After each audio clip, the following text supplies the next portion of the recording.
are a service-oriented economy increasingly.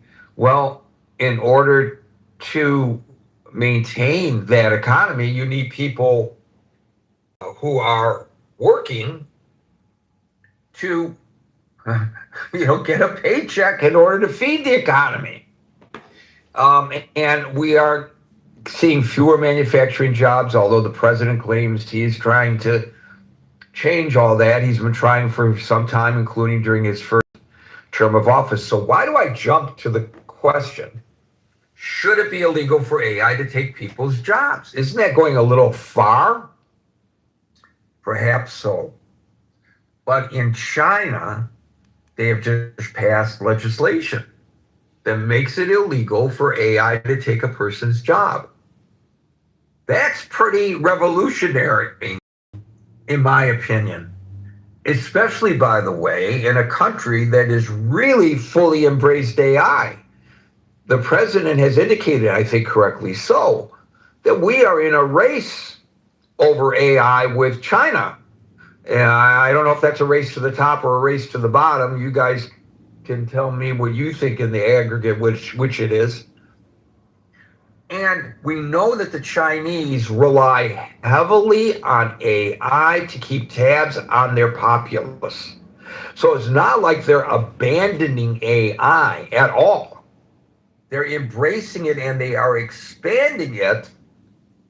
But what they're just saying is that, yeah, you could put trucks on the road, to use that example, new trucks on the road, and they could be self-driving, but you can't displace a truck driver with a self-driving truck. That truck driver has the right to hold his or her job.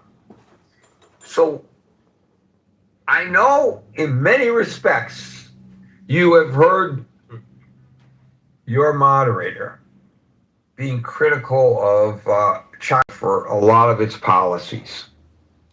But I think that they're way ahead of the curve with this one.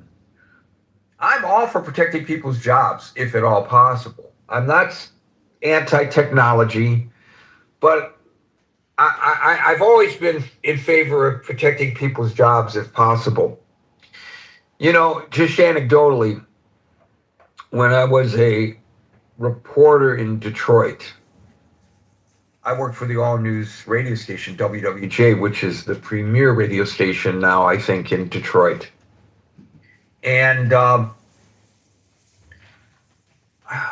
there's a thing called live reads when it comes to commercials, and they have greater impact because it sounds like the anchor, who is part of your daily life, is endorsing what he or she is reading, even though it is not an endorsement. And I told them when they asked me to anchor, I can't anchor. Well, you have the ability to anchor. No, I will not anchor. Why? I will not do a live read for robotics. Because they actually were advertising on the radio station to a very, very, very narrow segment of our audience, advertising for robotics to replace people working the assembly lines in the auto industry. So they were looking to the board members and to the decision makers of the big three automakers, which comprise less than 1% of the total audience of the radio station. But it was an important buy because it was an all-news radio station. So typically people who are in executive positions would tune in to get caught up on the news, especially during their daily commutes. So while it was wasted on the ears of a lot of people, it was impactful for that small target audience. But my argument was, well, what about all these other people who are working in the auto industry, and they're going to be driving to work or driving home from work and hearing Gary reading an ad for robotics that would potentially replace their job? I said, no, I refuse the promotion. It's considered promotion to go from reporter to anchor. I turned it down because I just could not stomach the idea of doing a live read. If they wanted to hire somebody to pre-produce those ads, I was all for it. But they were paying a premium for the anchors to read the ads. So that's my bias coming from the Iron Belt Midwest, you know? My bias is jobs should be protected if at all possible, while recognizing that technology marches forward. I understand that. But the question of me losing my job to AI, I guess, it's actually possible. I think it's possible to replace a moderator of a gathering like this with AI. I think it's possible. I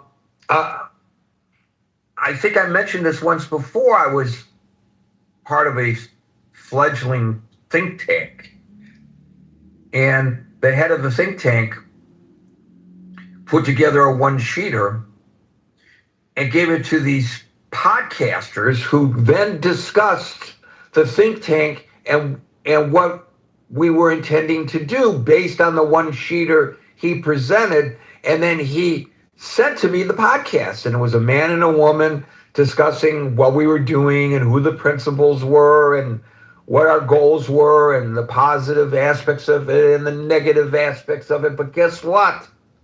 It wasn't until after I heard it that he told me I wasn't listening to human beings. I was listening to AI-generated voices. And if you stop and think about it, right now, you could go to any AI program and you can point and you can say, what are the benefits and the deficits for AI taking people's jobs? Should it be made illegal? And it'll print it out in like 5 seconds with pretty good specificity and well-analyzed arguments for both sides. Well, now all you got to do is program it so that you got two people discussing this in a podcast kind of setting, alternating the paragraphs. Well, yeah, that's true, but blah, blah, blah, that kind of thing. I don't think it's that hard. Well, this isn't a paying job, and I guess it's not the end of the world if I'm replaced here by AI, but I certainly wouldn't want to be replaced at my real paying job by AI, and I don't think many of you would. So with that, I'm going to open it up to you to hear what you have to say about the question, should, as it now is in China, it be illegal for AI to take people's jobs? Marshall, you lost your hat. I'll give it back to you here in a second. Scott, followed by Al. Well, Gary, I mean, look, I think, is it Trumpeter or whatever, the economist that said, I'm getting the name wrong, sure, but the concept of creative destruction, right? I mean, look, how many horse and buggy makers and repairmen lost their jobs with the car? I mean, should we have seen that? I mean, should we have preserved those jobs or not? So this is part of what technological advances do. They're always disruptive. Nobody would think that the car, for all its disruption of things and certain kinds of industries, wasn't a net plus, right? I mean, Scott Galloway is he calls himself an AI optimist, not an AI apocalypticist. That he thinks it'll actually create more jobs. But regardless, the cat's out of the bag, right? And so we're not going to go back, and we're not going to make laws about it not replacing jobs. I don't think. I mean, I think we'd have to have a radical social shift for something like that to happen, right? And I think, I don't think. And I mean, we really could argue, should that happen? Again, creative destruction is always disruptive, but usually, almost inevitably, these sort of advances create widespread gains for us all. So, I mean, even when it's tough to see it in the short run. Second, I just want to go back to Plato's Phaedrus, right? I mean, the Phaedrus is, of course, a dialogue where Socrates, Plato's mouthpiece, tells a story about Thuth and Thamos. Thuth is the Egyptian god of invention. He goes to Thamos, the king of Egypt, and he says, "Look at this thing I've got writing." And what's that? Thoth. Am I getting it wrong? Thuth. It's not. It's not. Thuth, yes, the god's name is Thoth or Thoth. Thoth. Okay. Yeah. So Thoth. Thoth comes and says, "Look, I got writing. It's going to be amazing. It's going to be the greatest thing in the world. It's going to make people smarter. It's going to increase human capacity." And Thamos says, "No, it's not. It's going to weaken memory. It's going to, writing can't answer questions. You lose control of the audience in a way that the live instructor doesn't. People can read things and misread things. It creates false confidence, right?" I remember Tom Gillespie, the president of Princeton Seminary, told an incoming class, "Remember, an ignoramus is somebody, is somebody that doesn't know something you just read." And, Thamos goes on to say that, real philosophy is dialogical. I think that's Plato's point. But Plato here is being dialectical himself. I mean, he's not saying writing is all bad, because he can't be saying that, right? Because he's doing it in a written dialogue. But what he's saying is there are always dangers to technological advances. There are always warnings. There are always things that we can be cautious about. But ultimately, despite all of Plato's warnings, we would say writing and reading is a net gain, right? over oral culture, right? It's a huge gain, disruptive as it is, and despite all the sort of critiques and false confidence and pseudo wisdom and things that Plato points out that writing can create, a lot of which can be said exponentially more for AI. All that being said, I think it's going to probably be a net gain, but one that's going to be incredibly disruptive. And it will both benefit us and traumatize us, like many and most major technological advances do. So thanks, Gary. That's my story, and I'm sticking to it. I'm coming to you live once again from Marion Golf Club at the U.S. Amateur, my friends. Take it away. So, Scott, let me frame the question personally for you, if you don't mind. You're a minister. And I know, we've actually discussed it in the past, you and I, that there are people, men and women of the cloth, who have, because of laziness probably, I don't know, have had AI produce their sermons for them. Now, that's not displacing them, but why do I need you at the pulpit? Why don't I just have a computer at the pulpit or a hologram at the pulpit giving me an AI-generated sermon based on this week's reading of the Bible or the Torah or the Quran? Because most congregations are small. That might work. I don't know. That might work in a mega church where most people don't have a connection with the person up front. So, by the way, Modi in India campaigned by hologram a lot of places. So, no, but I don't know. No, I don't think that. I think despite people are cribbing with AI and stuff for sermons, there's a relational component that AI will not replace with clergy, right? And again, in a mega church, you might be able to do this to replace this a little better, because Joel Osteen, I mean, gosh, I bet you an AI could do better than Joel Osteen. But by and large, no, I don't think. Yeah, but that AI would not look as good as Joel. He doesn't Osteen. look bad. I don't like his smile and I don't like his hair, but he can bench press a remarkable amount for a guy that thin. Yeah, no. So I just don't. I don't think. I think there are a lot of things that it won't replace. And there are things it will replace. And again, creative instruction. That is out of the barn. I mean, I would recommend a book for everybody. It's a little old. I think it's written in the late 80s, maybe early 90s, by Neil Postman, called Technopoly. He wrote a very famous book called Amusing Ourselves to Death. And a book he wrote after that was called Technopoly.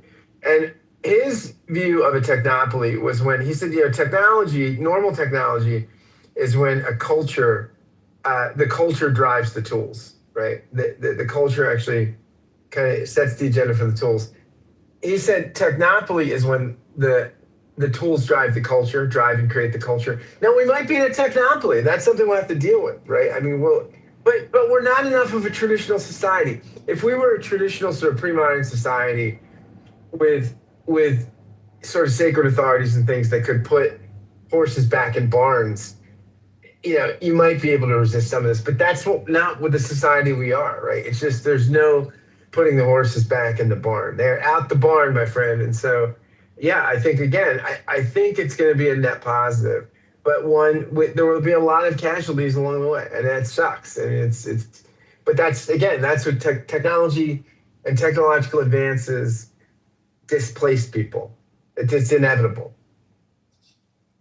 Just remember that while cars replace horses, they do not replace Teamsters. Alan, followed by Marshall. Good afternoon, ladies and gentlemen. Good afternoon, Gary. You're not going to be exchanged by anything. You're not the, how do you say it? What is the word? I am unique, but not necessarily everybody's cup of tea. Above that, you are unique plus, and no one can replace you, not even AI. But AI, I think, is danger to the technology. AI is a danger to the same people doing it. I remember years ago I had a very dear friend, which I still have friendship with him. We're 45, 50 years old friend from college to now. And he was a programmer, and they had a papers he signed. The program he writes, it cannot be replaced other employee. That was the deal but that deal went out of the picture long ago. So the only people, I think Indian, they are more than anybody else. Indian from India, they are the more people in danger than life, because they are in the high tech. There are certain jobs it cannot be. I don't care how far, the individual sales shop, I don't think so can be replaceable by AI. But Scott is right. This is the life is going. Later you ask someone, how are you? First thing, his finger goes on his phone and it put a question to Google, how the hell I am, and get the answer and pass it to you. Without that, is lost. So it is what it is. What can we do? Yes, they are, but there are some changes in the past, but didn't replace human. But this thing is they're trying to replace human, and that's nothing new.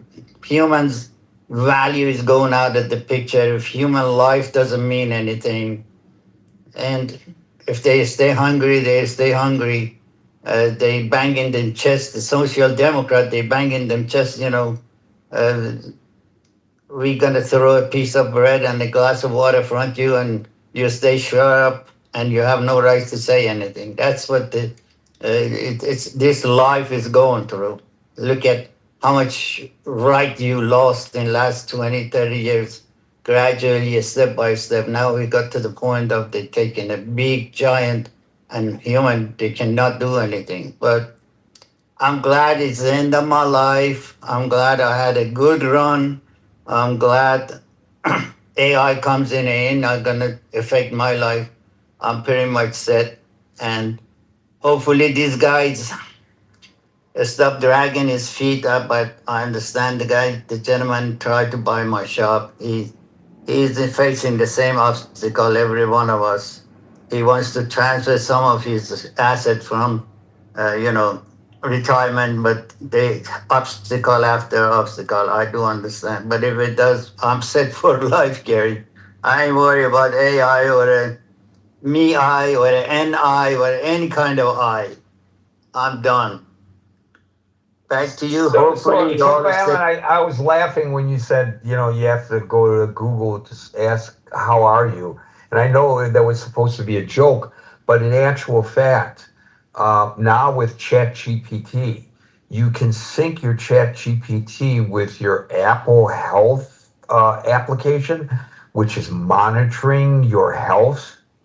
And so actually, you can go to ChatGPT now and say, how am I? And get an answer. So there you go. That's exactly what my point is. I mean, having an ear and eye on your cell phone, this is not new. I practiced it, I tested it many times. Me and a friend sitting here, and deliberately we talk about some product.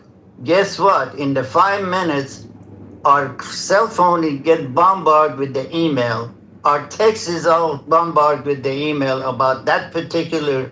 Right. And they claim that they're not listening. Oh, they're not listening, but we get it. Try doing this if you don't have a cat. Periodically say around your phone, kitty litter, and see if you get advertising for pets. Thanks, Alan. Marshall, followed by Agent.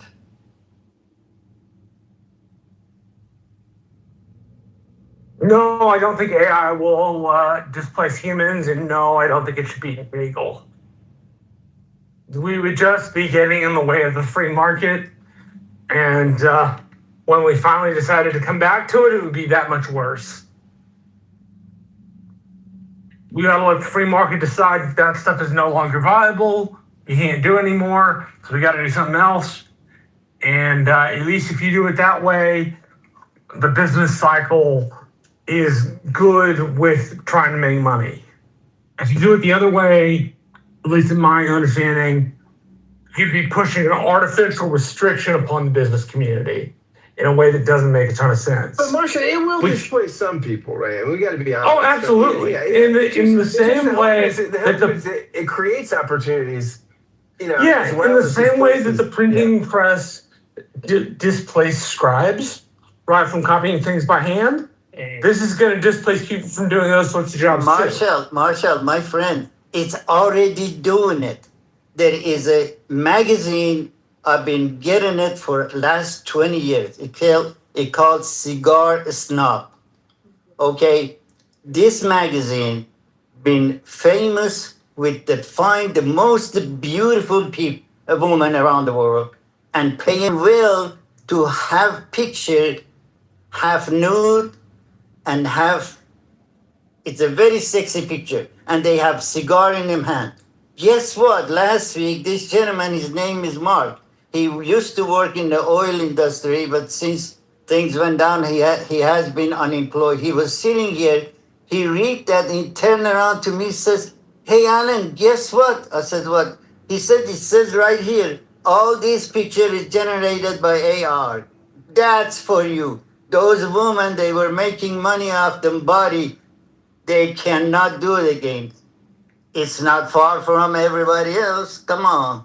I am an eyewitness. I hope I was thinking like I'm saying is like artificially holding up a market because it's good for humans means that when we finally have leadership that doesn't want to do that, there will be a really big retraction and a really big cut for people who make their money doing stuff that AI could do. It's better to let AI make those jobs obsolete than it is to continue them around. Because when you finally decide to get right with the business cycle is going to tell you, no, you can't do that. This is no longer profitable, right? And like that, I'm not saying everything should be judged by profit because I don't think it should be. But I am saying that I think that if you are to artificially stop AI from taking jobs, there's going to come a reckoning point in the future where the jobs that have been saved in AI come together, and the people who would have lost their jobs initially will just lose their jobs then.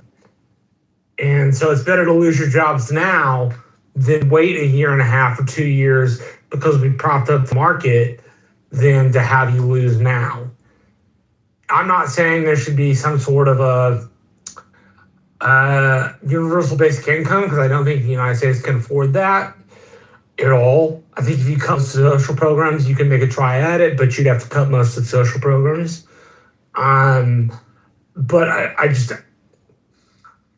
think if you outlaw AI from taking these jobs, then when you get somebody in power who wants to go by the business market, all of those jobs are going to be trashed anyway.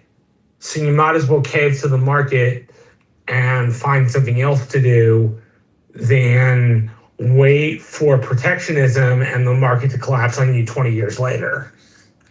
The problem is people who are not everybody's retrainable, and they're not necessarily jobs to retrain them for. And if you're a professional model, to use Alan's example, you make your money off of your photogenic abilities, and you have no other skills. Now, what do you do? I think it puts people in a bad position. And so I think it does too. I'm not sure what to do other than what I suggested. I don't think you can afford protectionism when somebody's going to come along and make the market do what it needs to do, and all those people will lose their jobs then versus now. Better to do it now and cave with the market than artificially inflate it and have to wait till later.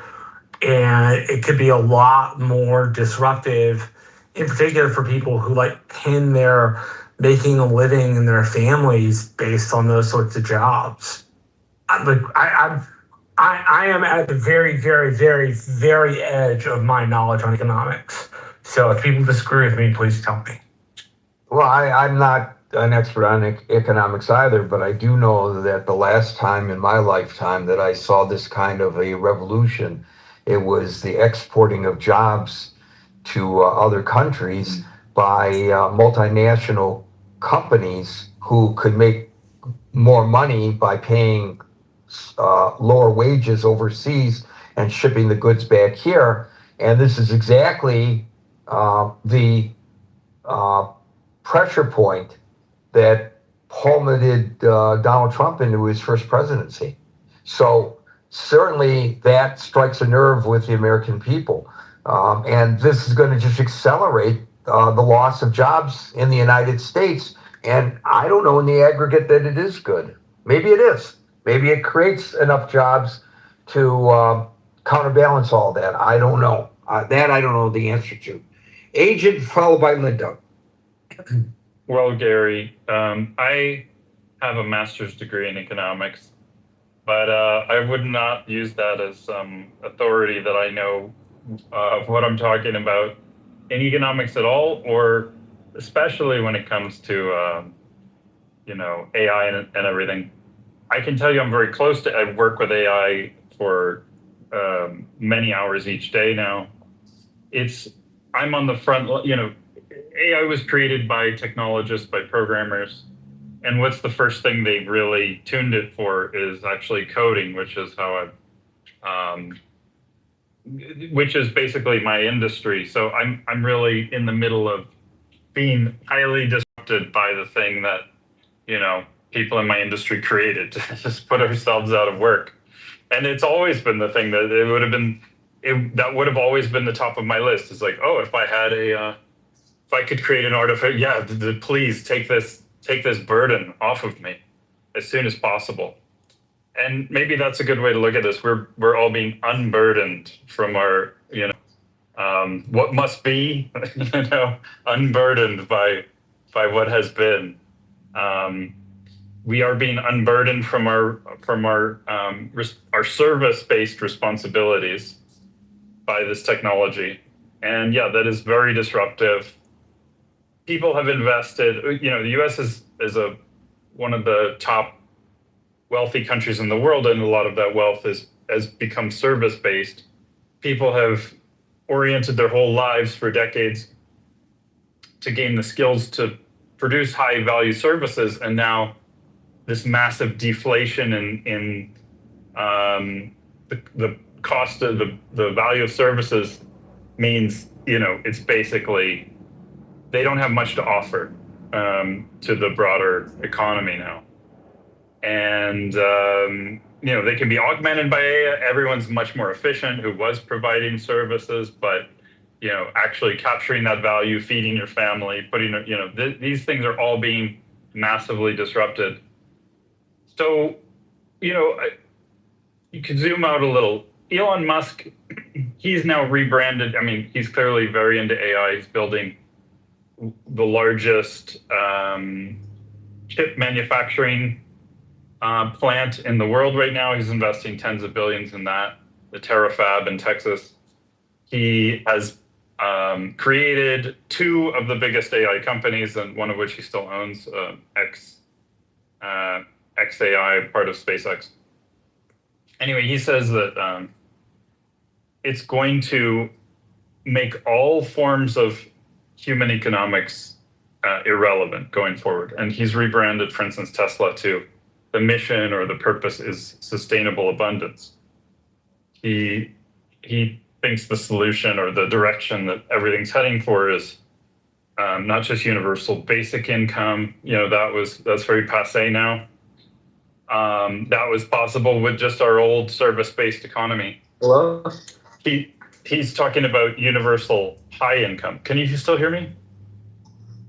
Yeah, somebody's mic got stuck open. Go ahead. Sorry. So yeah, we're moving towards, if everything goes according to plan with robotics, with AI, we're moving towards, an incredible level of material abundance. But still, yeah, what a rich person's need or their ability to contribute scarce, valuable things to the rest of, the economy is going to be pretty much wiped out. So either we give people some kind of ownership stake or we give them some kind of handout stake or whatever, but we are going to have to upend all of what we have been used to for how people exchange, how people create value or capture value, and feed themselves and so forth. That's all going away. Is the direction this is heading. This is very scary for people. This is just, and temporarily, this will put a squeeze on a lot of people, as it is doing to me. But it's going to a much better place. I think people need to be confident about that. I'll just zoom back into what sparked this, the Chinese. This is obviously a short-term solution. They're all in on AI. They're all in on robotics. But it's a way it's just a convenient, China's good at like practical ways of dealing with problems. And rather than in the next year or two, or have to rather than force the government to deal with the redrafting of the social contract and the economic system and all the unemployment, they're kind of putting a Band-Aid on it by creating this law, which is to say, yes, please, everyone go all in on AI, but you, the companies, you're stuck with it. If you're used to paying an employee, you're stuck with it. It's your problem to sort these people out, and it's your opportunity to find something productive to do with them. You're not going to make them a ward of the state yet. Please deal with them for a bit longer. I don't think this is like a sustainable, this is not like, I hear what you're saying, like there are good arguments to make for saving jobs and whatever. But it also adds a lot of inefficiencies. If you look at Europe, even if you look at a lot of unionized companies, my uncle used to work for GM in Detroit, and he would talk about the job pool. And it's like, there was all this resistance to bringing in robots to replace jobs and be more efficient. Because then they were, with the union rules, they're forced to just have people sit in a room and get full salaries. And they just sit, that was their job, to come and sit in the room and get their paycheck indefinitely. Because they couldn't be fired according to the union. That's basically, China's just done that on a national scale. It's not a long-term solution to the issue, but it is a very difficult problem. Like, people need meaning in their lives. A lot of people derive meaning from the work they're doing and from the structure. They get socialization from that. They get all kinds of things. So it's a tough problem. I don't think that's like the solution, Gary. I think this is the Band-Aid that China's chosen. I wouldn't advocate for it, but I think we do need to, and it gets to an existential level. Like I think religiosity, I think like the people who attend church regularly and so forth, or people who have children, they are going to get through this much more easily.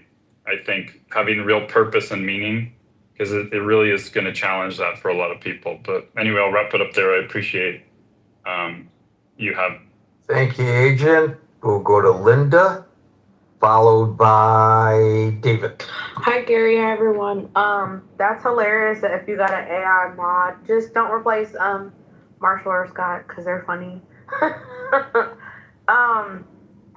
Yeah, I kind of agree with Marshall. I don't know if it's necessarily be illegal for AI to take people's jobs. I think if they try and do that, install it, I think by the time AI really gets involved in our lives and jobs, then it'll be too late for some of these people. So I think now is probably the time to go with it and embrace it. I use AI at my job, like probably for about 30% of the work that I do. A lot of times I'm a HR recruiter. However, I can also empathize with people that lost their jobs to AI because recruiters are losing their jobs to AI. They're using AI recruiters to contact, applicants and candidates and do all the sourcing. I think at Amazon, HR is all AI. Yeah, exactly. If I want to get hired at Amazon, I'm interviewed by an AI. I don't know how it works. If I have a grievance or a problem, I go to, it's an AI model that resolves my problem. You're not needed. You're not needed. Absolutely. And then before I worked in HR, I was a financial analyst, and that's been replaced by AI as well.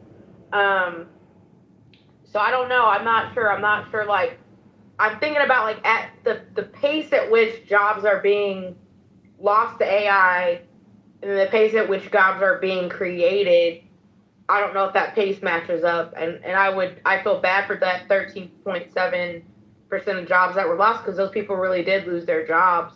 And then I guess what are you going to do until AI creates maybe something new for you to do? There's going to be like some lag time between then, and I think that's where people are losing their jobs, and that's concerning and sad. And yeah, so that's all I want to say. Thank you.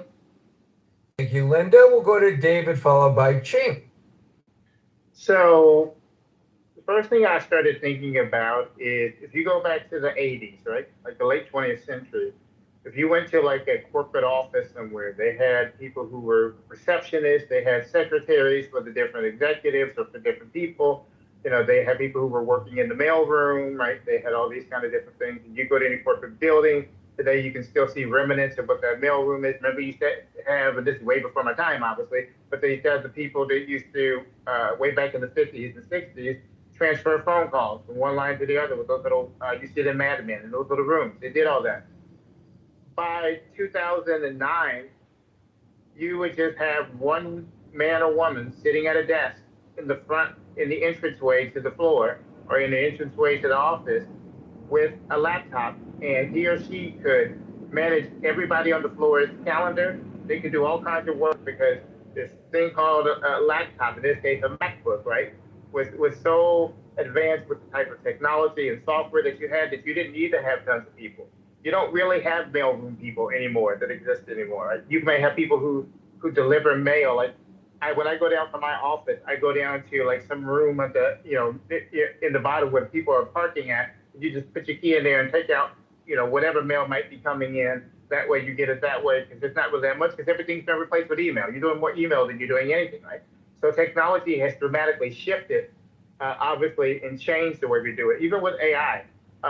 Whenever we're doing any hiring, I have an AI recruiting software tool that I actually pay for. Now, it's not entirely all that, right? But it's enterprise software that includes it. It does a damn good job of doing things that would likely cost lots of money that, we don't have, right, to be able to do that. And think about this, small business owners who may hire some people, right? You have all these tools that they would not have been able to afford may not have been able to even really start the business or run the business, in the long run, and even try to grow their business because of the amount of costs that they would have to put, the amount of investment they would have to put that they wouldn't have. So technology in and of itself, and even the much more AI related technology, has helped small businesses. It's helped medium-sized businesses, and it definitely has helped corporate businesses.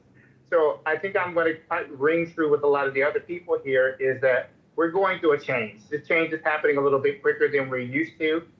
It used to be that the technology advanced every like 7, 10, 15 years or something. And so we had some time to really adjust to it and figure it out. But it is moving at a rapid pace. So I understand that the way things are moving, the way things have been moving in the last 15 or 20 years is a lot different than we've ever seen it before. There's some concern about that, but I would not try to engage in any kind of protectionism policies, that sort of that sort of thing. We are just going to have to deal with the fact that this technology is here to stay. It's going to be integrated into our lives more and more, and we're going to see the future. Somebody did, I think it was Agent that mentioned something like related to UBI, right? Universal Basic Income, or if you want to do the Milton Friedman version, it would be the negative income tax. You'd get rid of the welfare state, but everybody would get the equivalent of, in today's world, I would say the equivalent. Back then, he might have said 35,000 or something like that a year, but it would be given to everybody, regardless of your income bracket of a month. Maybe it's $56,000 a year that everybody gets a monthly check, regardless of income, right? That they can have, in place some of that. But there will be changes. There will be new jobs. There will be new things that happen, new things that come about. And so, no, I don't think that we should engage in any kind of rash idea of engaging in what China has tried to do to outlaw anything. The other thing I also mentioned too is, if you remember when rideshare things started up, the taxi industry was lobbying local governments to stop the rideshare because they said, hey, they're cutting into their their income, they're cutting into whatever money they were making. And I just looked at it and said, it's not my fault that you got caught up with a $30,000, whatever $1,000 medallion, and you're almost enslaved to the owner of the taxi service, right? I like the fact that this person can come directly to my door, and I don't have to pay for I don't have to watch the meter to figure out how far we're going before the price is too out of hand. I know what I'm going to be paying right there. Look, this is technology for you, a little bit of AI I put into it, but it's still got some human. I know exactly how much I'm going to be paying for it. I know exactly how much it is. I like that idea. And in San Francisco, we already have the autonomous cars. I don't have a problem with it. They're fine with me. I don't mind using it. It's just this is where we're evolving to. So I think we have to embrace it. A little caution, right, in there. But I think we just have to embrace the future, and this is just what's going to be. That's what I have to say. Gary, well, may I point out? You just pointed something out at the very end, and that is that all those Uber drivers, which is an entry-level position for a lot of people who are first generation in the United States, all of those Uber drivers are going to be replaced by self-driving cars. All of them. They're going to be gone. They're going to have no jobs. And I don't know, maybe that's good for the economy. I think these AI jobs are probably good for the companies because the companies have greater efficiency. So they have greater profitability, but it's not necessarily good for society as a whole. There was the CEO of Boeing was in Congress, and one of the senators at this hearing asked him how much he made, and his salary was like astronomical in the tens of millions of dollars a year. And yet they had given paltry raises of like 1 and 2%, not even keeping up with inflation, to their workforce. And so the senator, I think it was Senator Hawley, says to the CEO of Boeing, I certainly hope that you're going to give your workers sufficient raises now that we've had this hearing. And he said, yes, we will work on that. Whether they do or they don't, I don't know.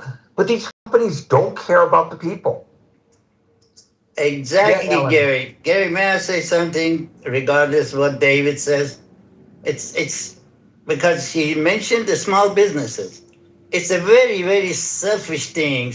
I think it's a fine with me and hell with the rest of the world. I am the bottom line owning 32 years this business. I'm the bottom line to make a living out of this. Look at how many people they make money out of me. This gentleman says, small businesses, okay, I go after the AI. 90% of the things I do, all right, it handled by AI. What about those 90% of people, they make money out of me? The post office man, the driver, the truck driver, the delivery people, the people handling things in the warehouses, moving the cigar boxes, boxing them, doing individual, planning them. Can you imagine how many people they not gonna be living comfortable because of I decide to make more money, go to AI, and 90% of job I do and pass it on to AI. Yeah, right.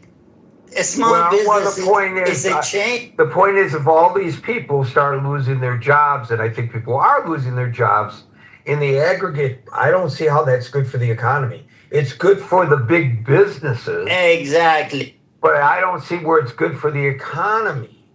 So, like this whole Amazon, I love Amazon. You know, I order it today and I get it tomorrow.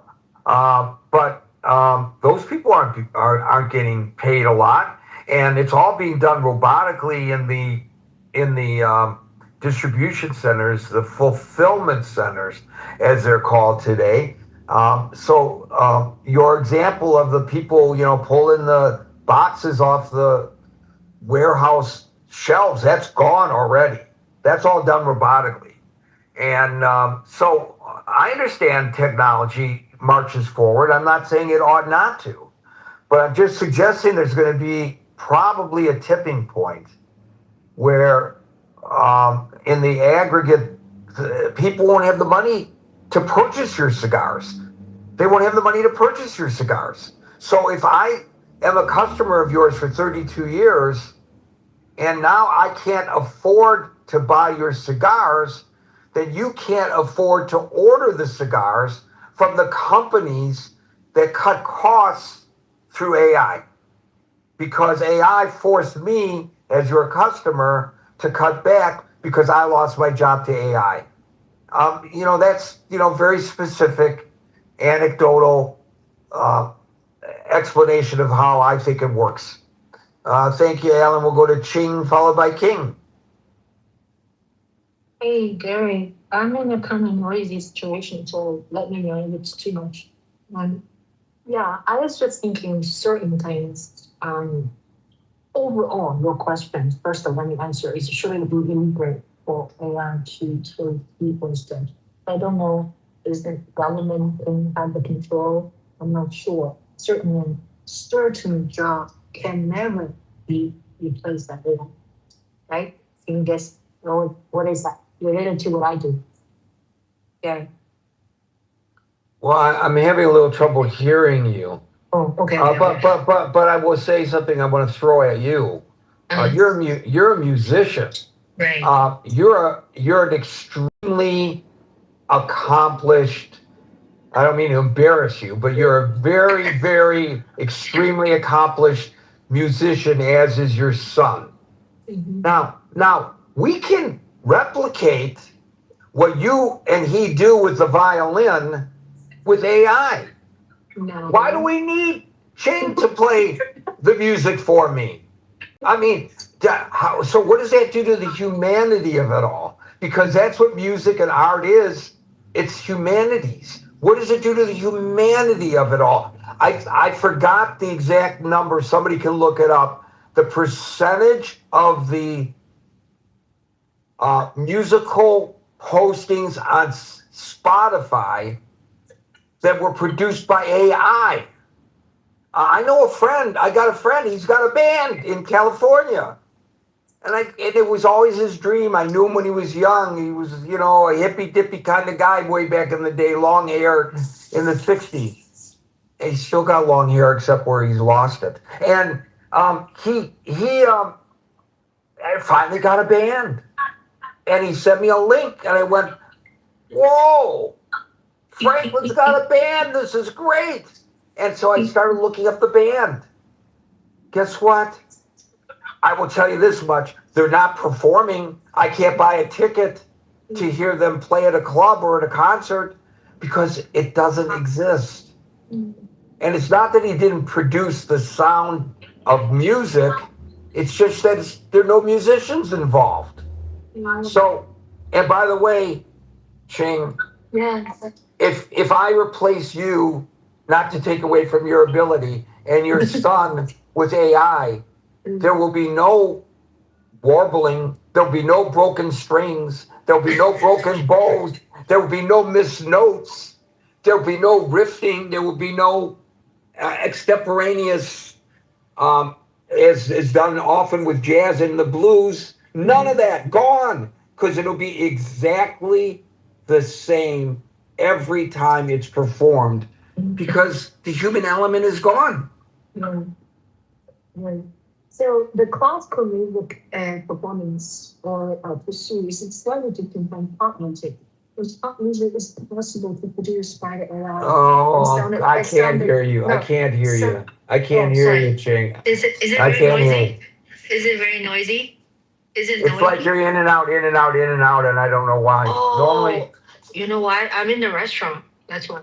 So can I go to the bathroom? I can tell you. Anyway, well, then we can hear the flush of the toilets. That would be really good. No, I'm not flushing. Hold on 1 second, okay? Why don't you talk about yourself? Give me like 30 seconds.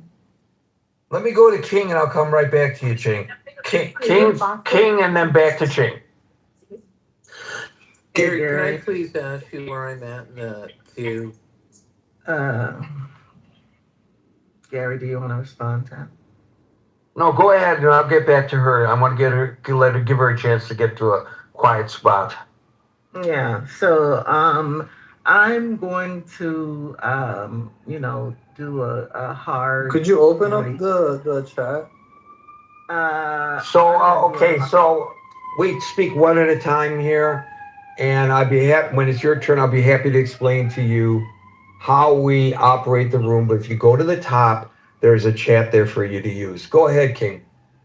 Yeah, so I'm gonna pump the brakes for us a little bit. Like Agent, I am a software engineer. I work with technology. I don't have a problem with being an early adopter of new technology and new tools. I just feel like people only have the most superficial understanding of what this is going to cost. If take the human beings out of it, which I guess all of us want to do, right? Like the human beings don't matter. Our jobs don't matter. Only thing that matters is efficiency. But the resource consumptions of the infrastructure that drives this technology is anything but efficient. So there are other factors that should be considered when we talk about innovation. We have to still talk about responsibility. And I think that is something that China is doing that this is not happening in the United States. And I'm sure that has a lot to do with the fact that, that even their billionaires are bound by their system, right? They're in check. There's so many poison pills. Like I'm the more and more I learn about the economics of the technology, the infrastructure, and the more and more I hear the leaders of these innovations talk about it, the less I feel good about it. There are poison pills all over, whether that means that your 401k funds are being exposed to very high risk investments to fund these data centers and the build out of the infrastructure of this architecture, or the fact that a lot of private equity firms have bought life insurance company to use them as private credit to fund a lot of these data centers. know, I don't hear people talking about the potential impacts to our money, our money, our savings plan, our retirement, our life insurance policies. With the life insurance, there are already laws on the books that if they become insolvent, they're bailed out automatically. They don't need a TARP like a bank does, right? And so there, private equity firms have been buying up life insurance companies for years now, and a lot of the ways that they're deploying that capital is to the build out of AI. Like I again, I'm at a loss for words. The more and more I learn about this thing, um, I don't know why or how people aren't hearing about the real concerns about the infrastructure, what's happening in Salt Lake, how people are up in arms because of the water situation and the fact that, nuclear power plants are being built in their backyards, again, to supply the enormous amount of power needed to run these things. And it's not just for a small business. AGI is like, it's a whole nother concept. We haven't talked about, and nobody has brought up ethics. Nobody has brought up guardrails what the Constitution means in an environment where your overlords basically are the people who run the machines, and the machines, like, it's really real. And people in their local community are really who are being impacted are really making a fuss about some of the infrastructure issues. But like I said, there's economic issues that we need to be concerned about. And for Christ's sake, we have to not stop being concerned about each other. Like, we're talking about not just one sector of the economy or one sector of jobs. We're talking about multiple sectors of white collar jobs. Say goodbye to the middle. Like, are we really, we're saying goodbye to the middle class? Like, we're ready to make that sacrifice for somebody else's bottom line. I don't understand it. And yeah, it's yeah, I don't understand it. Why people are turning over and laying down. I don't know if it's the SSRIs we're taking, and we just have lost the ability to recognize real threats to our livelihoods and our lives. But this shit is crazy, Gary. And I would implore you to Google and look up some of the issues about private equity, some of the issues about investment fund managers at banks being forced to buy into SpaceX when none of these companies are profitable. None of them. None of them are profitable at all. And it's a long shot, but the American people, in my opinion, are cooked either way. We are cooked either way. Because if they don't reach AI, they're going to be bailed out, right? The AGI. And if they do reach the AGI, then we lose our, what a lot of generations work so hard for, to see their generations to be able to live the American dream. So I'll land there. Thank you, King. We'll go to David, followed by Trav. Excuse me, Gary, could you please let me know where I'm at in the queue? You're last in the queue right now, but that won't be for long. David, followed by Trav. Thanks. Yeah, interesting discussion. This is obviously on top of everybody's mind. I mean, to the last caller, King's comments, the argument is, Gary, that there's been about $1 trillion invested thus far in AI technology, and the return so far has been very dismal. I think returning $50 billion. So there's a lot of talk of an AI bubble. There's a lot of talk of this crashing down pretty bad. So how long can it last, and how do they monetize this? Where do they derive the return on investment that shareholders are going to demand, private investors and the like? And this this is sort of emblematic of the iterations of economic disruption since America's inception, and even before that in industrialized England. And Karl Marx said a famous saying about capitalism and how slavery was the dawn of that, and how what we have here today is really machine working for free on some level, displacing paid labor. And this is what arguably caused our massive civil war as a result of the South wanting to expand with slave states to keep their institutions alive and well, versus the paid labor Except of the this North. time, it's not human beings, it's the machines who are being enslaved. So it doesn't matter, right?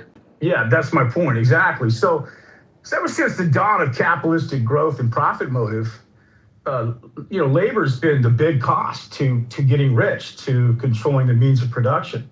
It's always been a cost center. And the iterations of transitions from the railroad onward, we brought Chinese labor over here to build that in factories, and when slavery was outlawed, child labor was resorted to. So we've had a series and an ugly history of labor and taking care of labor.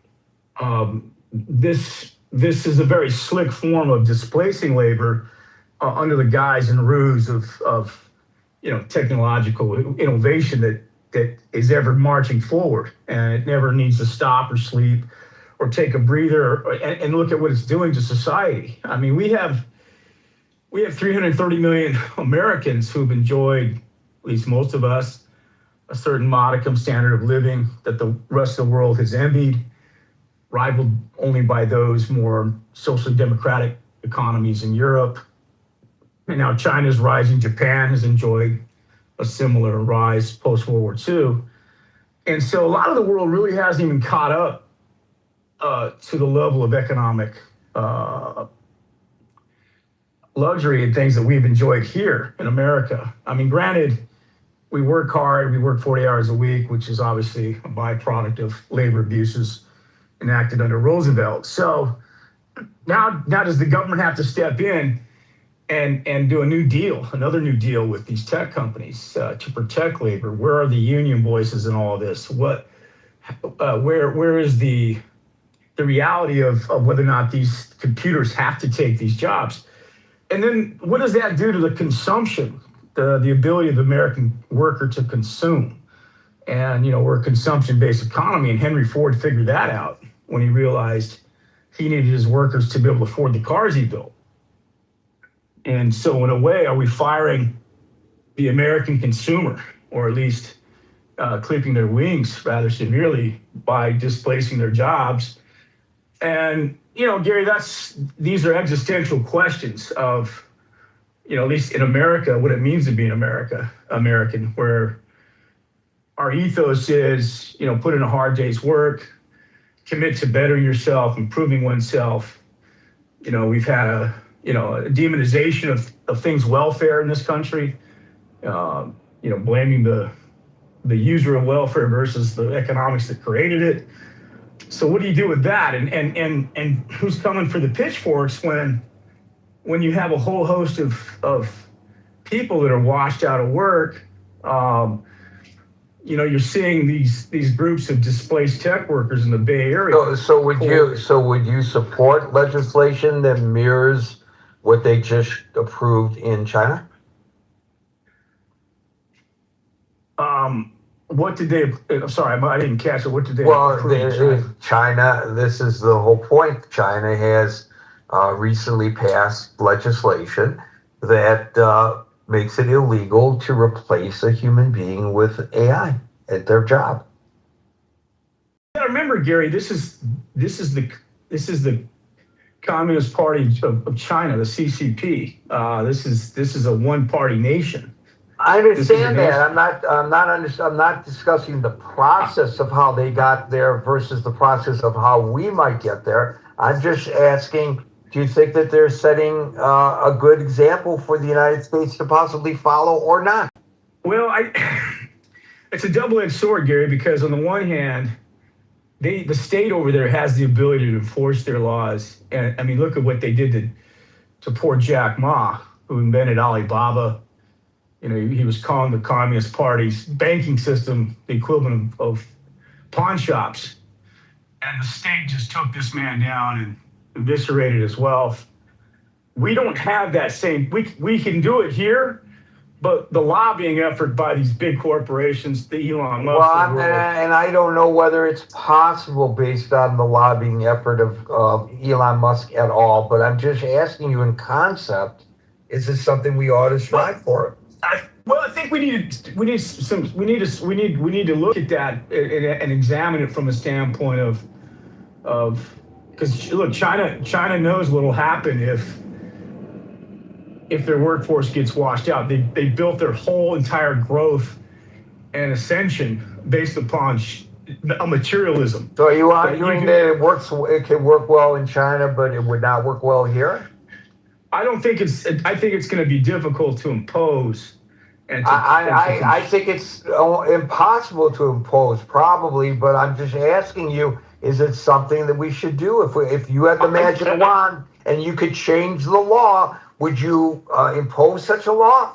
If you were the next president of the United States, you wanted to bypass Congress, as is now the new norm, and write an executive order that would say that no AI can replace a human being at his or her job, would you do it?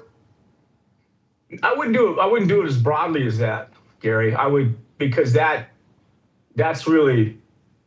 like, I don't know if that's what China wrote, if that's the law they wrote to the exact verbiage you described. But I would say I would maybe do it from a percentage standpoint, or you'd have to make a case that this AI is essential for America's competitiveness. It's essential for our industries to stay, in the vanguard or in the dominant lane of being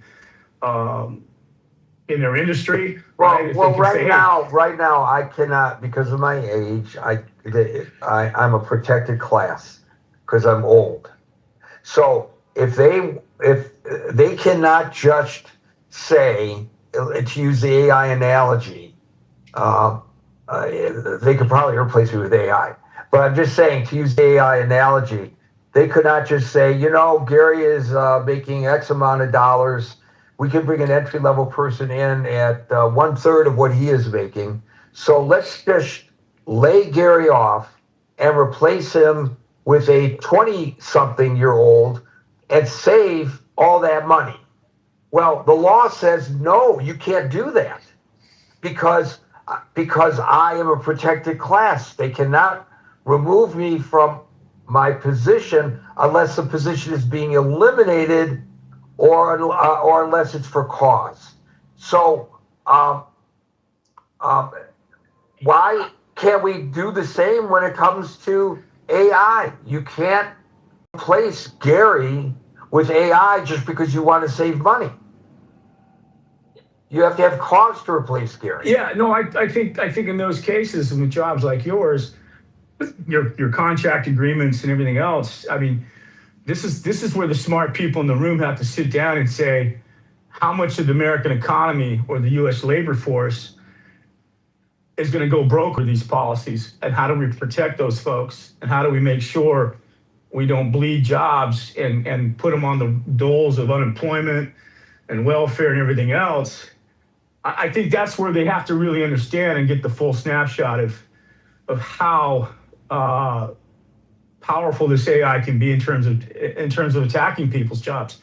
I mean, Gary, already you're seeing smaller newsrooms in your industry, even before AI. Yeah, I'm going to move on, but I will address that particular issue. I know a guy who's the AI editor for a newspaper chain. I won't say what the newspaper chain is, but he's looking for ways to replace people and then ultimately himself as a result with AI. And if you go to his newspapers now, you will see a disclaimer. And the disclaimer says this story was written by AI, but reviewed by a human editor. Oh, come on. Really? Right. Oh my God. How's the AI supposed to know the nuance of the story? He's not a human. Yeah, that's what I'm saying. No, Gary, look, there's obviously overreach. Like Musk is talking about, world-class robots replacing surgeons. And I'm not going into that surgery if there's machines standing over me, right? Ready to rip my heart out. A lot of surgeons would tell you should.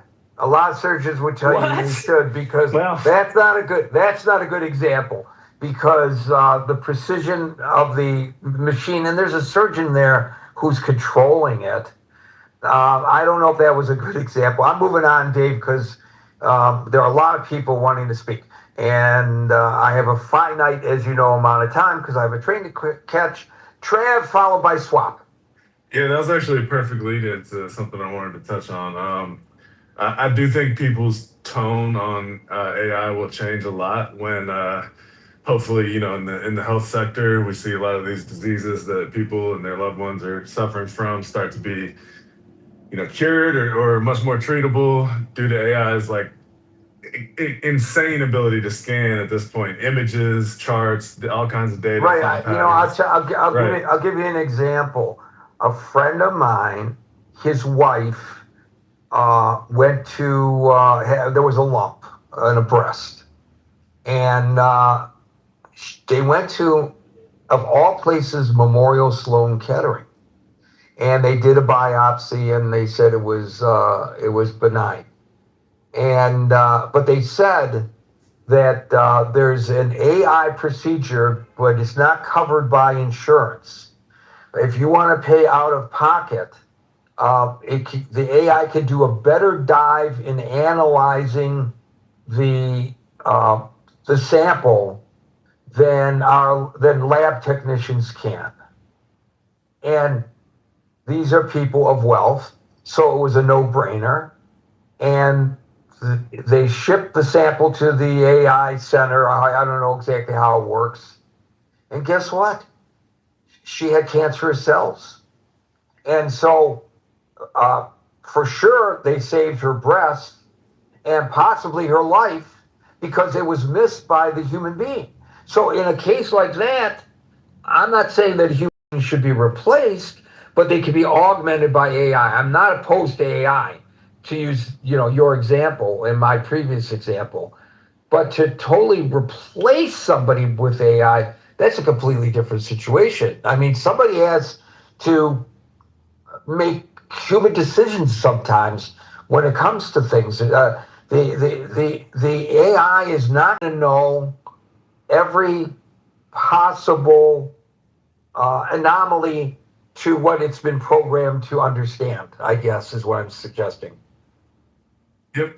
Yeah, that is a great example. And to speak to what you just said, I do think another concern of mine over any type of legislation like that is I don't know how you would close all the loopholes. I don't know how China's dealing with this, but a lot of things that people consider as AI since the AI boom are really just automation, and automation's been around forever.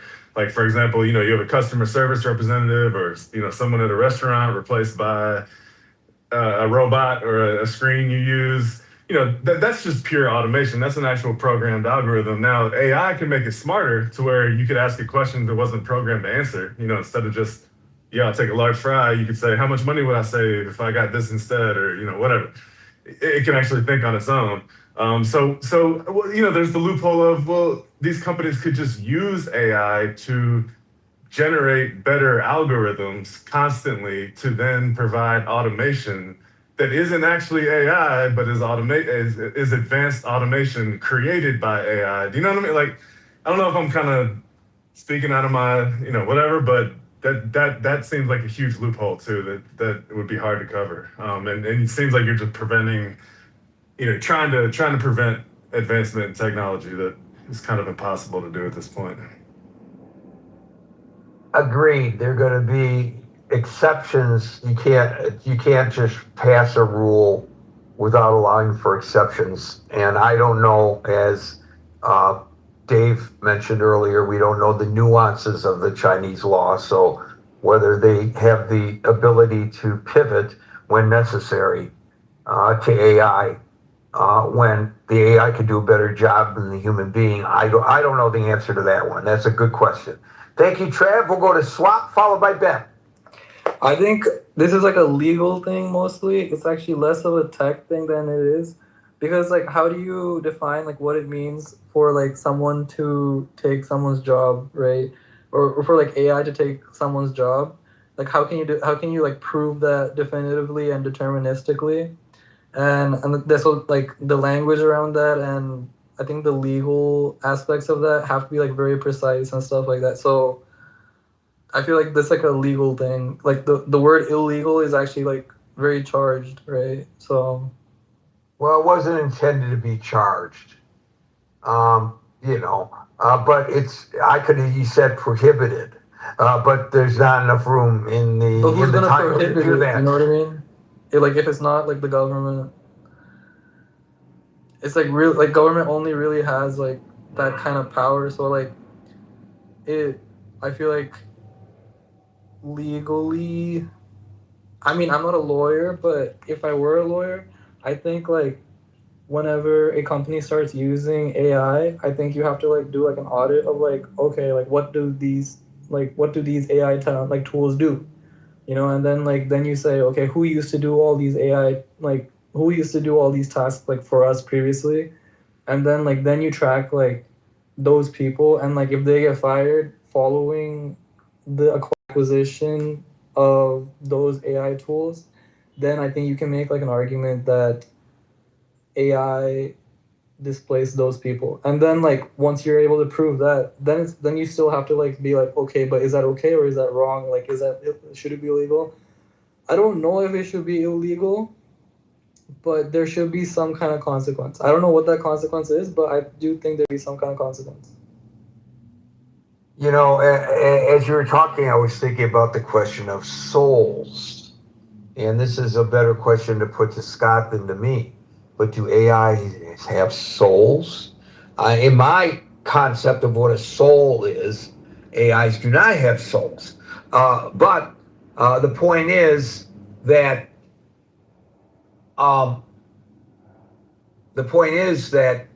there's a question of ethics as well. Not many companies do this any longer, I'm afraid, but some companies still have a board or a person who's in charge of looking at the ethical ramifications of decisions by the company and at least recommend to the executives what ought or ought not to be done based on the question of ethics. An AI can't make those kinds of judgments. And I don't know whether if it could be evolved to the point where it can make such judgments, whether I would feel comfortable with an AI making such judgments. Interesting concepts. Thank you. Swap will go to Ben, followed by Hanif. Gary, you mentioned ethics. You mentioned souls. It's very interesting.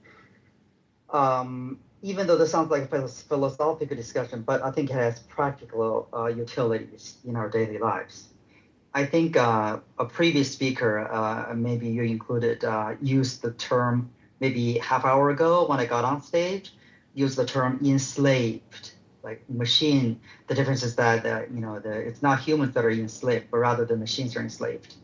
It was a bit of a jarring to me when I heard that, because there's an assumption or implied in that terminology, enslaved, that you're really giving AI a certain form of life, at least a definition of life.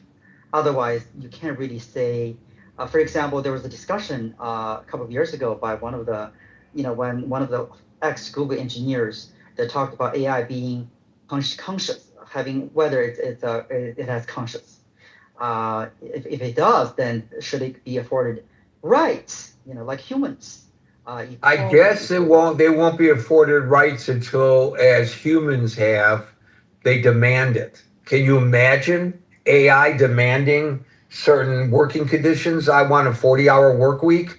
I want 3 weeks or 4 weeks of vacation a year, just like a human being, or I'm going to go on strike.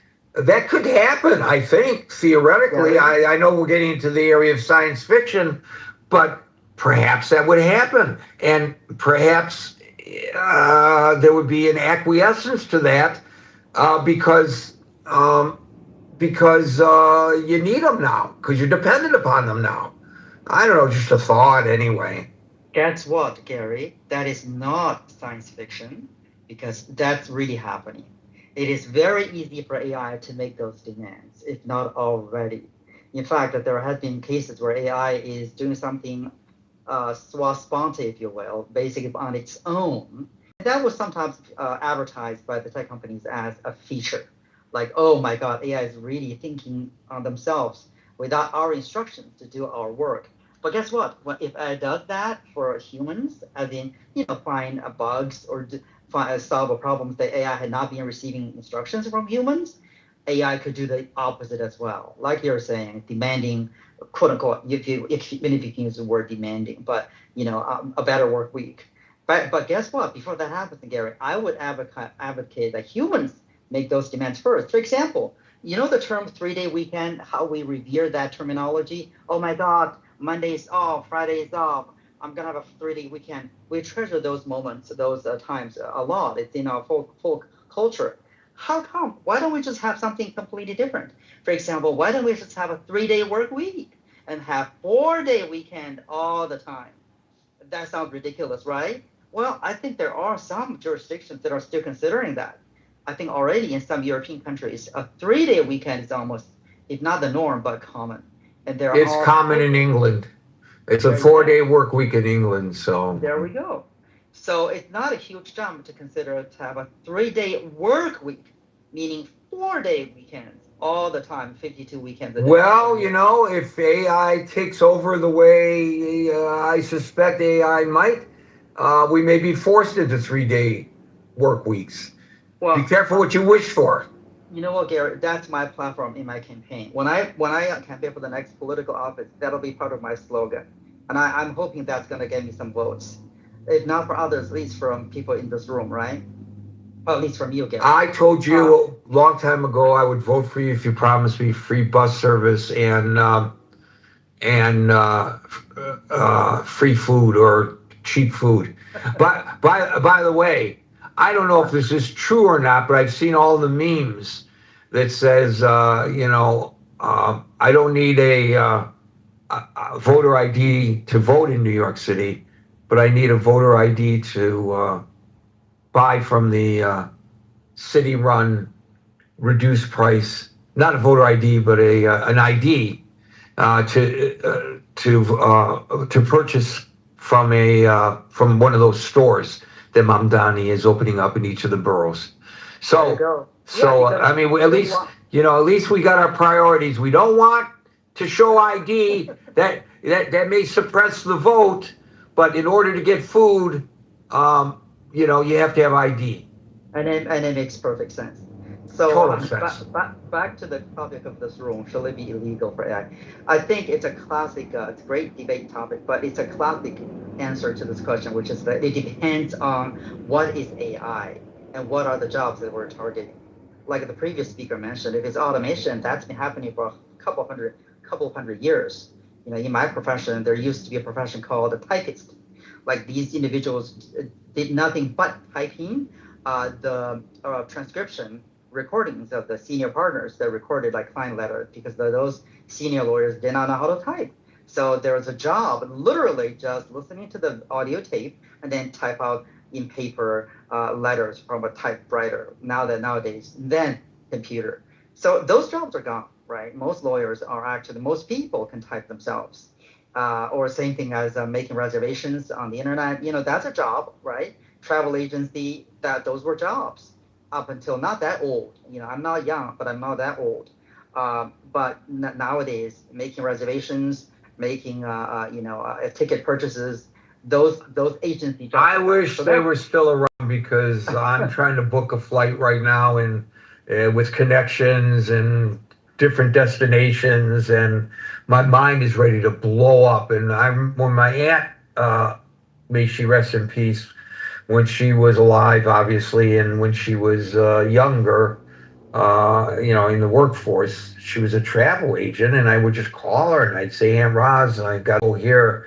Can you find me the best deal for this? And she always did. And she knew all the ins and the outs. You don't know the ins and the outs of all the nuances of all this stuff.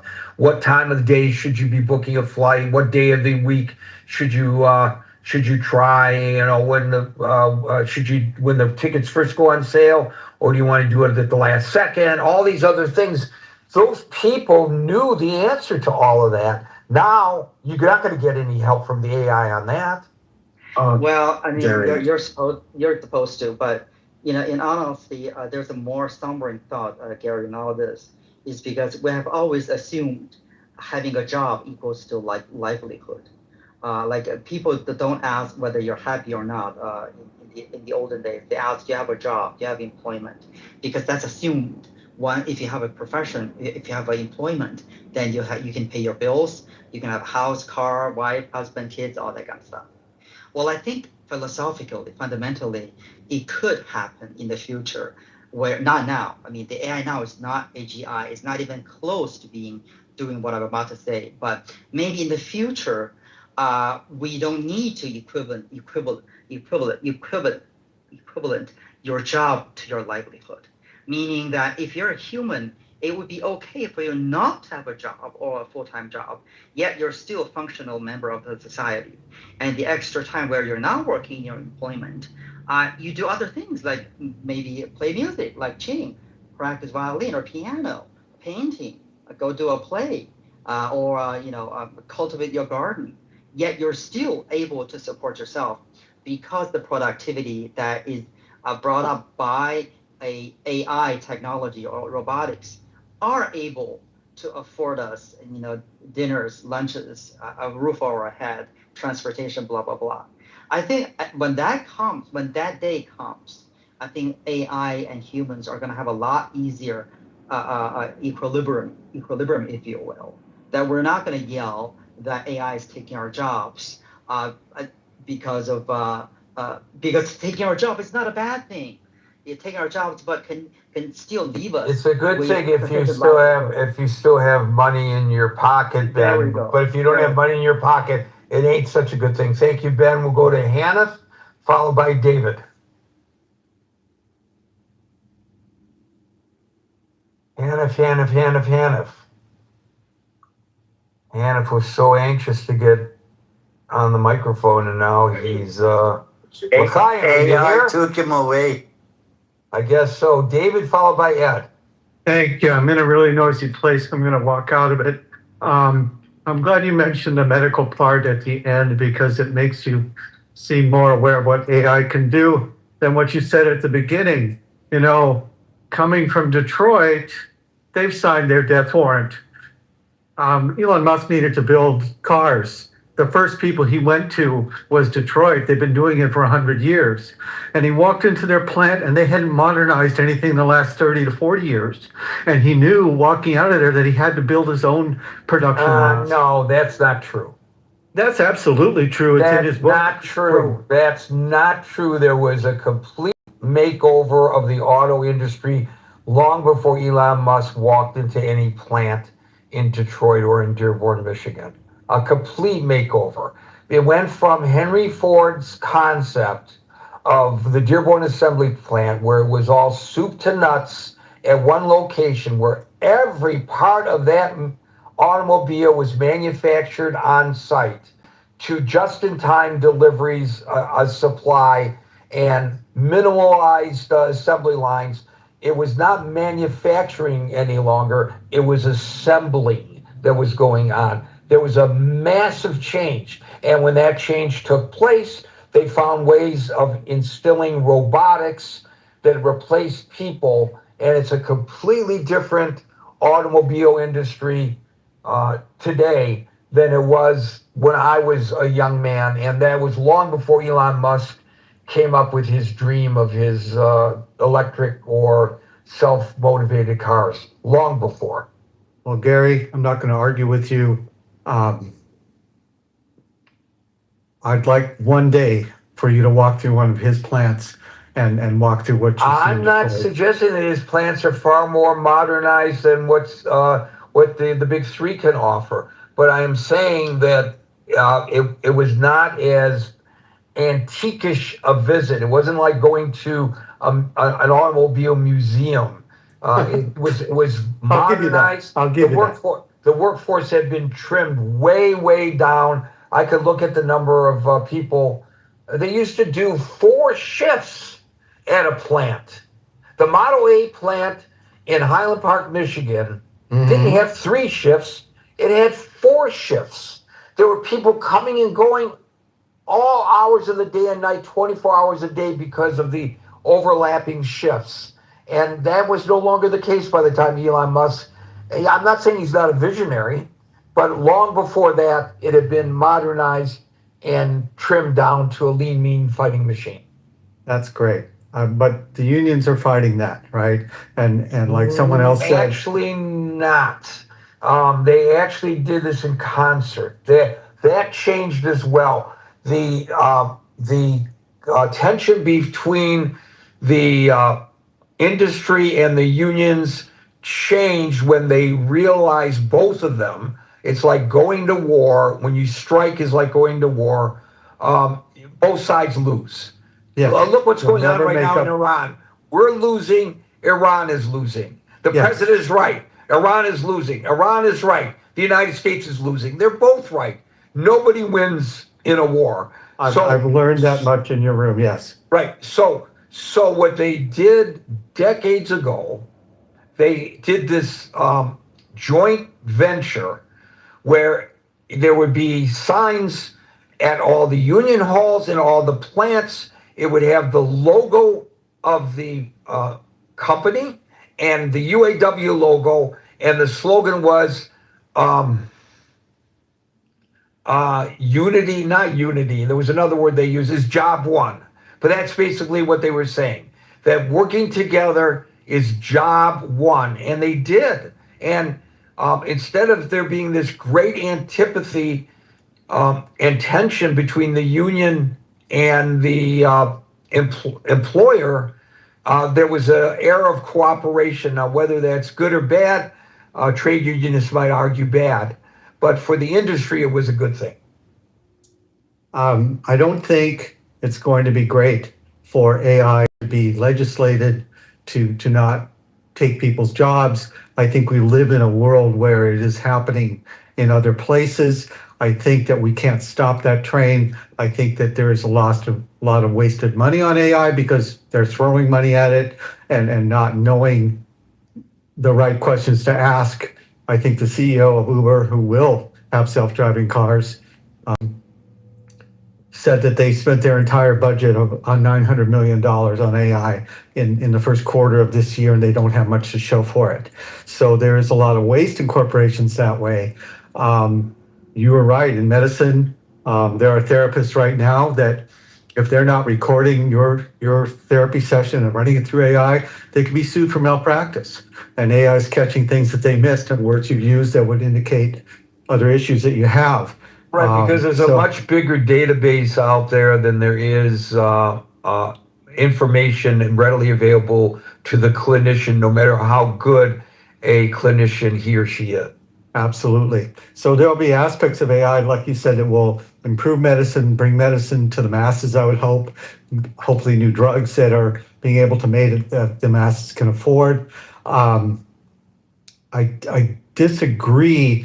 I think that when I walk through the Austin Gigafactory in 22, and I'm going back this October for a large gathering, I really first in time in my life understood what Andrew Yang was talking about. And for the companies that are going to make this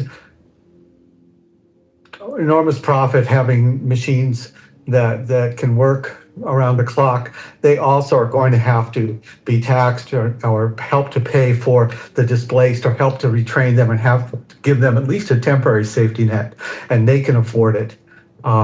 They aren't going to want to because they've even borrowed money to invest in AI right now, and they want that return. But certainly they need to be made to help with that. And they will have the money, the savings to do it if we legislate it.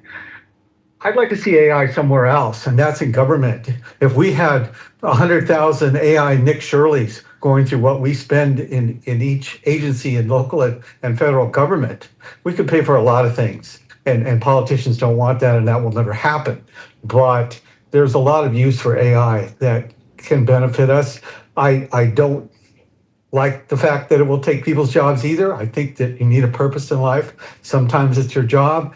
We will need people who can spend money in the economy. So we're going to go through a lot of pain, and maybe there's a chance we'll come out the other end better, maybe worse. But this is going to happen whether we like it or not. I think you're right. AI properly used probably would have done a much better job of actually rooting out excesses in government, but without doing so wide a swath of cutbacks that it turned out to be more costly than Doge did.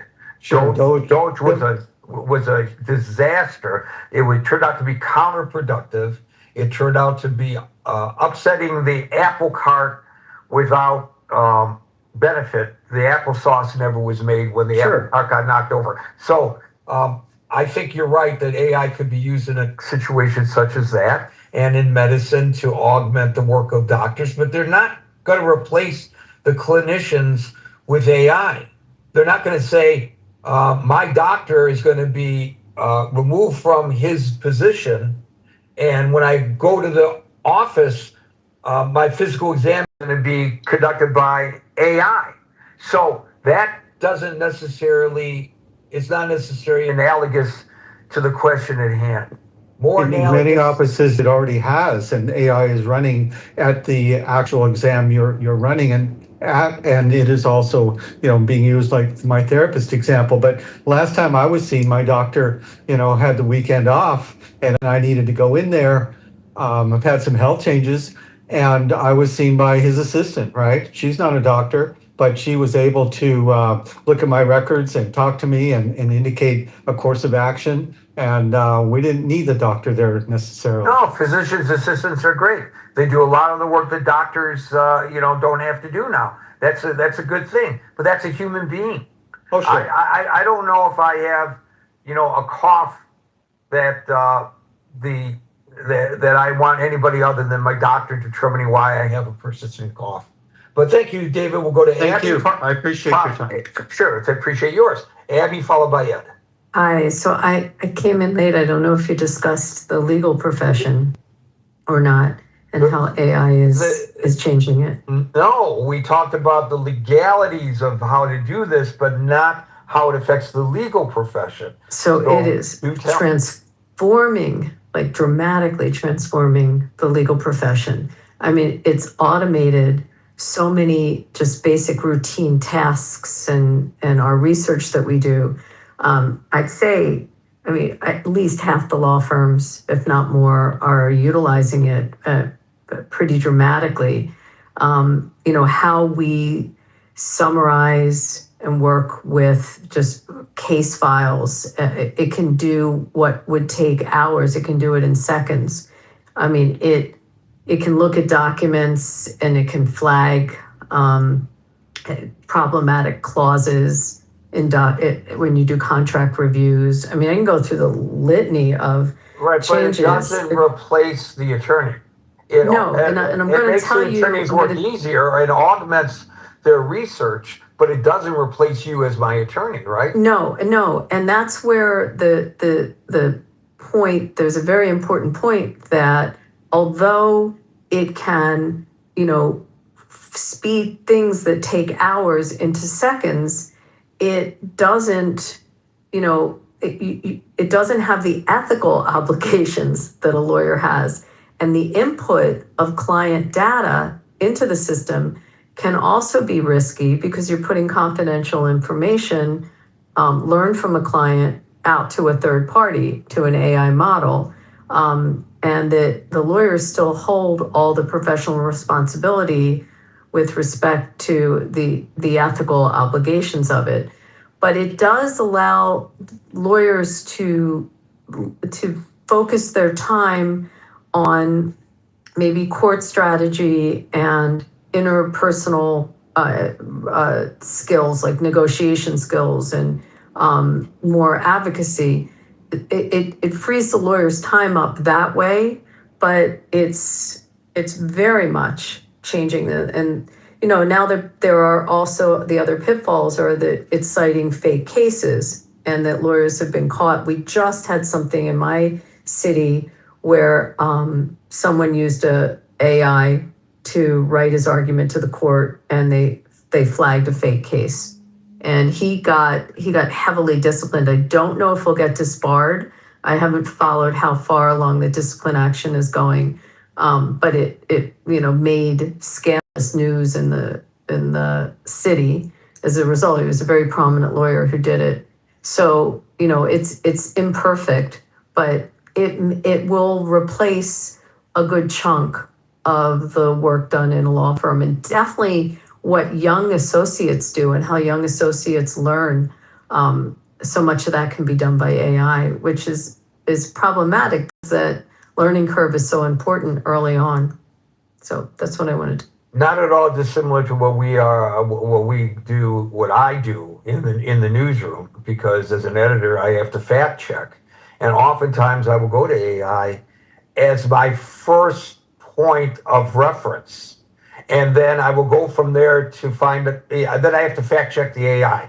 I can't take it at its word. Otherwise, I may be putting disinformation on the air. I asked the question not too long ago, did President Trump recommend such and such? And then, and then it might give me a source, and I might go to like a news article, and it came back and said, Donald Trump is no longer president of the United States. He was president in 2000. No, it just didn't recognize that he came back as president. So there's a stark example, and obvious and easy to fact check that they were wrong on that. So yes, any attorney who is too lazy to double check the research of AI and present it as an argument in a court is at the very least going to be referred to the bar. And there's no doubt about that. And rightly so. Thank you, Abby. We'll go to Ed, followed by Seven. Hello, everyone. Well, I think AI, if we keep it as a tool, will be great because we can accomplish a lot of stuff. But when it comes to replacing people from their job, that's really a messed up situation. And I don't think people that is behind this is thinking straight about the possibilities of human self-destruction, because if the machines won't go after us, like in a Terminator scenario, people with no job will lose purpose probably. Maybe a new generation would be fine, but the current people living on Earth, they're gonna probably don't know what to do. Some people might adapt to the laziness. Some people might be, I don't know, starting new creative stuff, whatever. But a lot of people probably wanna, take their own lives. I don't know. It's kind of scary to think about it. Now, if China is saying, we're not going to replace any jobs at all, I think other countries will be forced to follow the same example. Otherwise, in the entire planet Earth is going to be just Chinese people, because everybody else is going to be doomed to self-destruction, I think. And lastly, maybe, and I don't know, there's a lot of conspiracies out there about the elites that are one way or the other throughout history. They try to somehow, get rid of people and then just have the entire planet for themselves, which is crazy. to think about it. But if that is the case, I think people like these AI CEOs are just useful idiots because it's so exciting. And even people, engineers working on this, in the back of their minds, they think about, this might be really, dangerous, but they keep working at it. Even if it is going to cost their jobs, they just so intoxicated with the idea that they cannot stop. So I don't know. That's what I have to say. Thank you. Thank you, Ed. We'll go to 7, followed by Rick. Okay, thanks for bringing me up. I guess the first thing I wanted to say is that earlier you mentioned that it's not possible for an AI to help with like booking a flight plan or something, but really early conversational AI systems like Siri are able to use intents, which is like a much simpler thing than large language models to like book flights.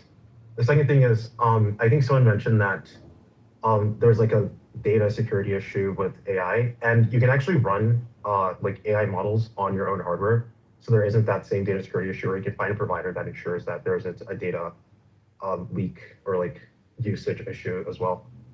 And I think that, it's kind of the same argument with unions where it's like, is it important for us to ensure that the people who are doing these jobs have job security, have job safety, et cetera?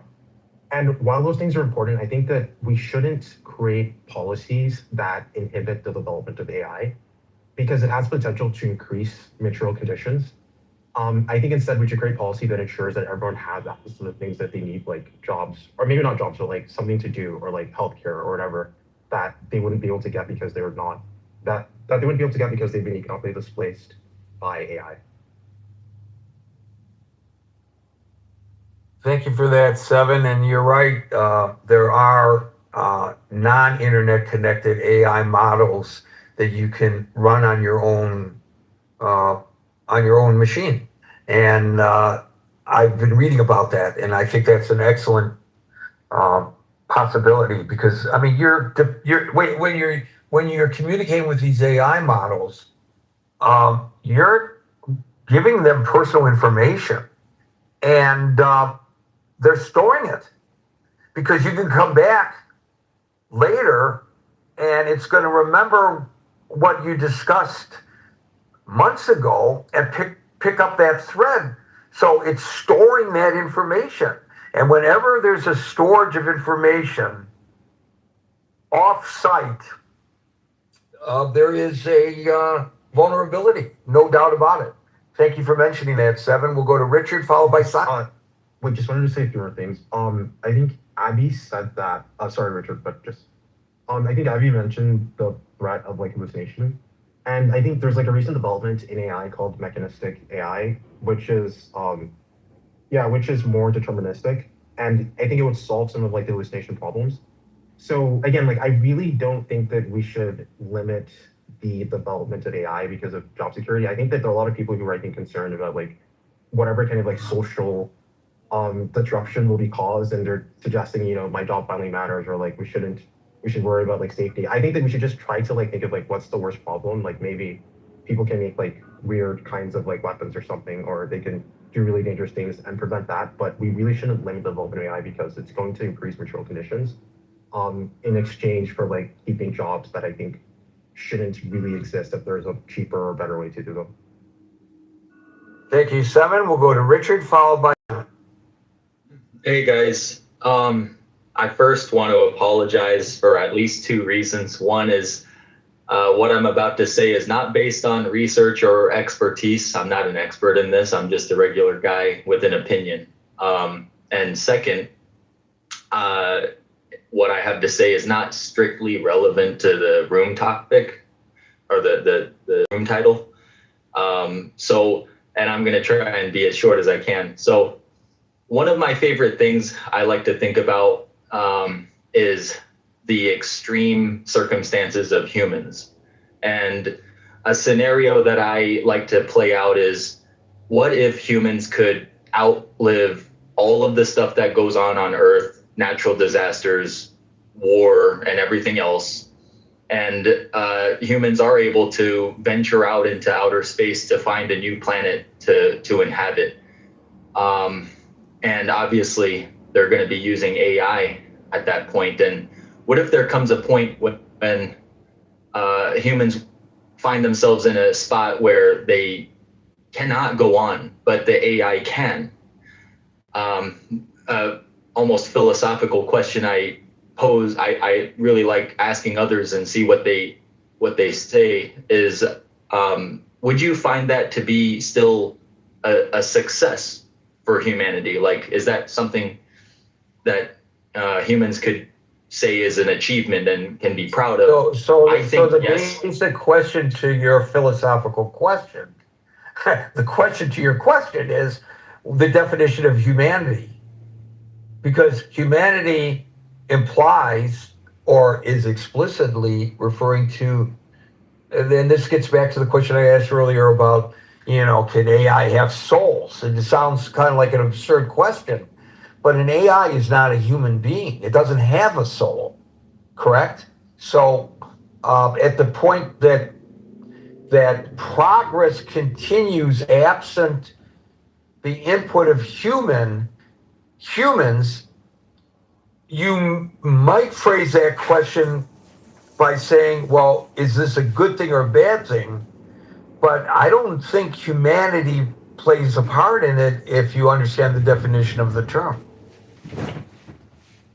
Yeah, my personal opinion is if there comes a point where humans, for whatever reason, cannot continue to survive, but AI can, I mean, that's better than nothing. AI and robots came from us humans, so but they don't have souls, right? It's not a breathing entity. It's not something. If you believe in religion, it's not something that was created by God.